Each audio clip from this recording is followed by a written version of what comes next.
Hello guys, welcome back to Selvi cooking channel.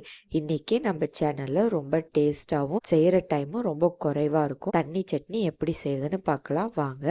First கடாயில் தண்ணி ஊற்றி தண்ணி சூடானதும் அதில் 5 தக்காளி போட்டு வேக வச்சுக்கிறேன். இந்த மாதிரி தோலெல்லாம் நல்லா தனியாக வர்ற வரைக்கும் வேக வச்சுக்கலாம். இது நல்லா ஆறுனதுக்கப்புறம் தோலெல்லாம் க்ளீன் பண்ணிவிட்டு அப்புறம் நம்ம மிக்சியில் போட்டு அரைச்சிக்கலாம். இப்போ சட்னிக்காக வெங்காயம், பச்சை மிளகா, கருவேப்பிலை, கொத்தமல்லி எல்லாம் எடுத்து வச்சுருக்கேன். சட்னி ரெடி பண்ணிக்கலாம். கடாயில் 3 டேபிள் ஸ்பூன் எண்ணெய் ஊற்றிட்டு 1 டேபிள் ஸ்பூன் கடுகு, 1/2 டேபிள் ஸ்பூன் சீரகம் சேர்த்துருக்கேன்.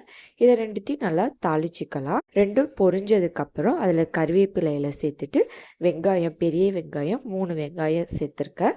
ரொம்ப சின்ன சின்னதாக கட் பண்ணிக்கோங்க பொடிசா.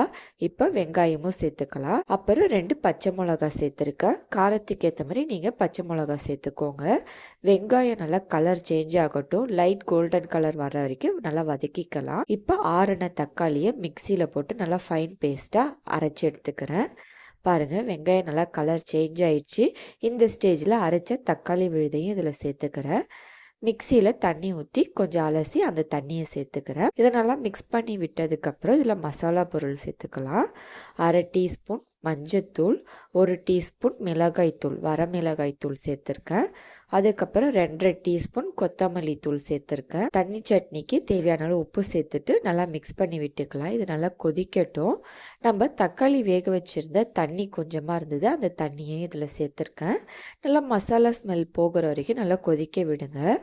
நல்லா கலரும் சேஞ்ச் ஆகும். மேலே இந்த மாதிரி ஆடை படிஞ்சிருக்கும் பாருங்கள். இந்த ஆடை படிஞ்சதுக்கப்புறம் கொத்தமல்லி தூவி ஸ்டவ் ஆஃப் பண்ணிடணும்.